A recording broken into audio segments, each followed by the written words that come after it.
Hello, hello, hello, and welcome to Code Rhetoric with Tam Talk. I am Tamara Abraham, founder of Abraham Medical Coding Coach, and here to discuss all things coding related, the great, the good, the bad, as well as the ugly. So during our last episode, we were focusing on remote coding, knowing what's required for remote coding. So I still want to talk about that, or a different aspect of remote coding. And today I want to focus on building your coding resources. So as you all know, October 1st, we received our 2021 ICD-10 codes. So we want to make sure we're understanding what the new codes are, what codes were revised and which codes were deleted, and also understanding and recognizing the changes as it relates to the ICD-10 coding guidelines. So again, one of the sections in my book, Remote Coding Other Requirements, I share on building your coding resources. So I have this quote by Benjamin Franklin, which states, "By failing to prepare, you are preparing to fail." So again, if you don't have all of your resources available to do the job successfully, you're going to fail at doing the job. So for those of you who are new to coding, your main staples or your main resources that you need are your coding manuals or coding books. That includes your CPT or your current procedural terminology edition, your ICD-10, or your International Classification of Diseases. There's the CM version, which is the diagnosis, and then you have the PCS, which is your procedural services for the inpatient facility setting. And then you need your HCPCS code as well, manual as well. So again, that is your ICD-10, your CPT, as well as your HCPCS. So those are your main staples for coding. Now, for those of you who are in a specialty or a specialized area of coding, you may have additional resources available or additional manuals available to help you complete your job successfully. Another thing that you want to make sure that you have a decent encoder.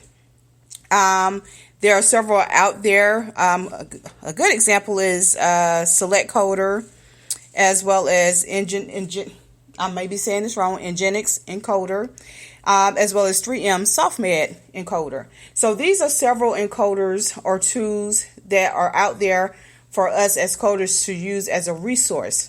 It provides us with the correct coding initiatives, also known or also stated as the CCI edits, to help us determine which codes or services are bundled with each other. And they also some of us have access to like the different resources as it relates to like CPT Assistant, where we can locate or do our research to confirm whether or not we're coding correctly, or if we are educating individuals such as our healthcare providers. We want to make sure we have the most current or up-to-date resource and information that we can provide to that provider, or even outside our coders when we're providing coding education. So those are the main resources that you should have when working as a coder, whether you are remote or you're in the office. Another thing I would recommend, especially for those who are working remote, is developing a coding tribe. So you may say, what is a coding tribe? Having that group of colleagues or other coders where you can bounce, I don't want to say ideas, or maybe research, or if you have, or you're concerned or you're unsure of a coding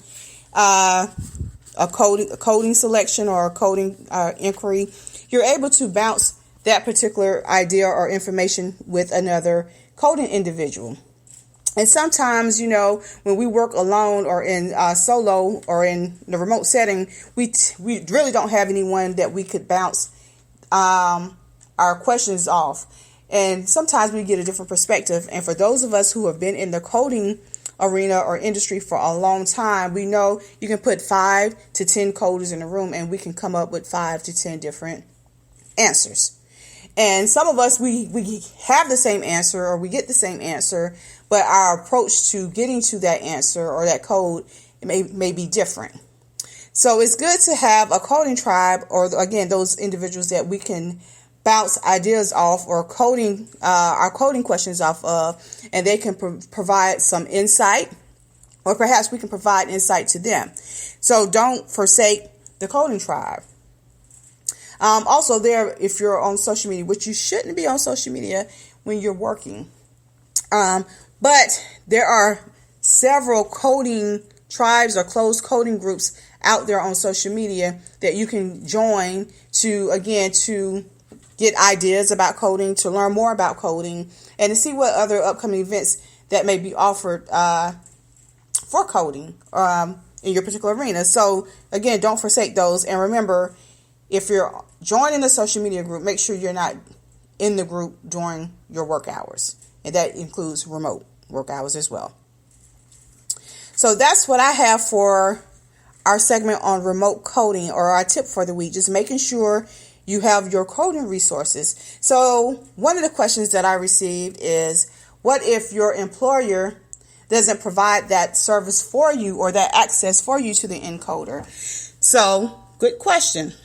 One of the things that one of the resources that I also use, and I failed to mention this earlier, is the AAPC coder.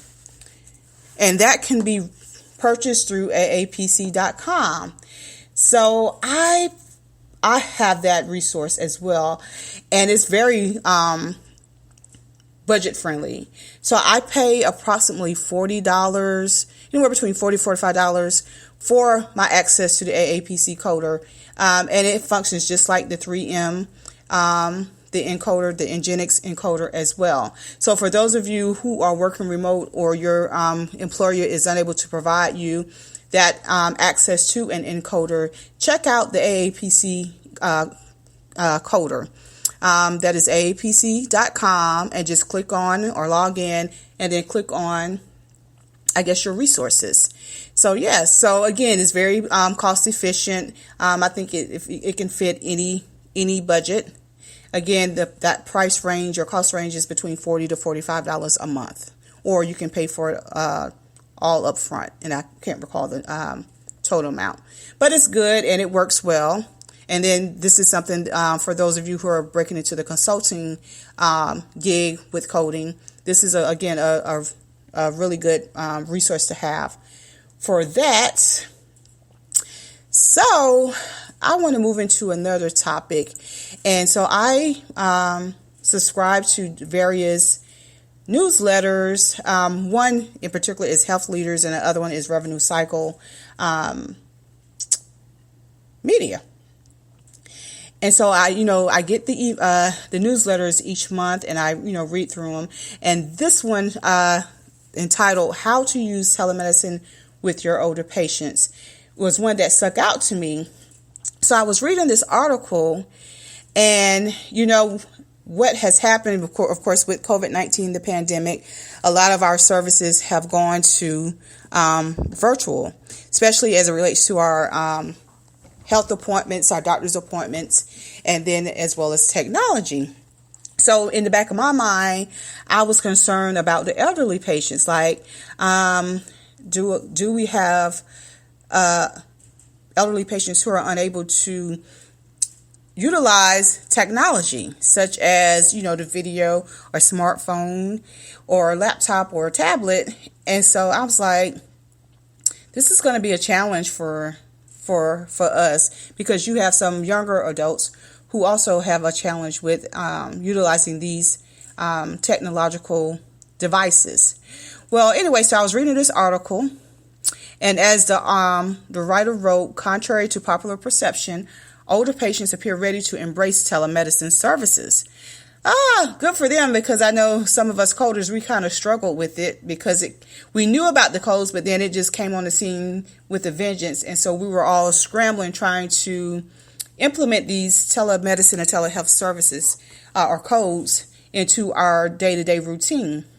So again, as I'm reading through the article, he said, the writer stated that the telemedicine is a powerful tool in the clinical care of older patients. So some of the things, or some of the benefits or feedback that they received from the elderly population is there has been an increase in the telehealth visit utilization for those of the older age cohorts. So for those ranging from like 50 to 59 years of age, there was a 24.70% increase in the usage of telehealth services. For those, I would say 60 to 69, there was a 23.61% increase.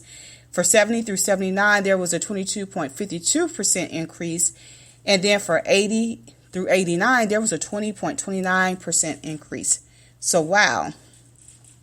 So, what was some of the feedback that they received from the elderly patients? Dr. Gelblum, he is a practicing neurologist at First Choice Neurology in Aventura, Florida, mentioned that the telehealth visits provide older patients with greater access to medical care than in-person visits. Historically, we had patients or elderly patients who struggled to to drive to their appointments, and then found it challenging to find a parking space. And of course, if the weather was bad, then some of the older patients or older folks did not want to make that drive into the office for their doctor appointment. So it created more access to the provider for the patient. It also is stated that telemedicine also gives medical practices an opportunity to see older patients more frequently than in-person visits. So contrary to popular belief, the elderly patient or elderly population are embracing the telehealth services. So that's good to know. It's really good to know. All right. So I want to move into our Wellness Wednesday tip. So guys, this is important because I recently have been going through physical therapy because I don't know how to sit in my chair. That's right. I am receiving physical therapy services because I don't know how to sit in my chair. So being ergonomically correct or sitting ergonomically correct when you work remote is very important because over time it could have a negative impact on your health. So some of you say, well, what exactly is ergonomics? So ergonomics is a study of people's efficiency in their working environment. So human factors in ergonomics is the application of psychological and physiological principles to the engineering and design of products, processes, and systems. So when you're in the office, or at least when I was in the office, my employer made it appropriate and made the resources or needed resources available for me to sit ergonomically or to be able to work efficiently as well as ergonomically. Well, when I became a remote worker, sometimes I put my foot in my chair, sometimes I'm leaning over the desk, and so over a period of time, it was becoming an issue with my cervical spine. So my provider referred me for some physical therapy sessions to try to learn some exercises to help me improve my ergonomics. So one of the things that my physical therapist suggested is making sure that everything is equal at level. So if you're on a computer, you want to make sure your computer is at level, your mouse. You want to make sure you also have like that, I'll call it the bumper. But you want to make sure you have that bumper to kind of brace your wrist with your mouse. And then you want to make sure you're sitting correctly in your chair, your desk chair. So you should not be slouching over, leaning forward to look at the computer. The computer. You should be able to sit upright. And if you must, you can put like a roll. You can take a towel and roll it tightly and secure it at the small of your back so that you are able to sit upright. There are also, I call them footstools, but they I'm going to call them, for the sake of me sharing this information, I'm going to call them footstools. You're able to put your feet on those and able to rock back and forth so that you can get your circulation moving with your within your lower extremity. So that is pretty good. I have access to one of those as well. Another tip that she gave me is doing stretches, doing neck stretches by placing your arm on your head and then turning your head down as if you're looking in your armpit. Hold it for about 5 seconds. I would do like maybe 10 reps of those, and then do the same exercise on the opposing side, the opposite side. So, and also, if you get into the corner, if you have a corner in your home, put both arms up, place one foot in front, and stretch, like lean in and stretch for like 30 seconds to get that stretch in. Another suggestion that was provided to me is to get up from your desk. That is something I know when you're on productivity, you want to stay there. You want to make sure you're producing at high levels or high volumes, but it is important that you take a break. That means at every hour you get up and you walk away. Again, that gives rest to your eyes. It then also gets, again, the blood circulation in your lower extremities, and you're able to stretch. And if you must, which she suggested that I do, is I set a timer on my phone every hour to stop and walk away from the computer. And so, again, these are some of the Wellness Wednesday tips that I wanted to share with you as you're working in the remote setting. So guys, that's all that I have for today or for this week. So I hope you all are doing well and staying motivated in your remote work environment. And I look forward to working with you or speaking with you on next week. And y'all stay blessed. Have a great week.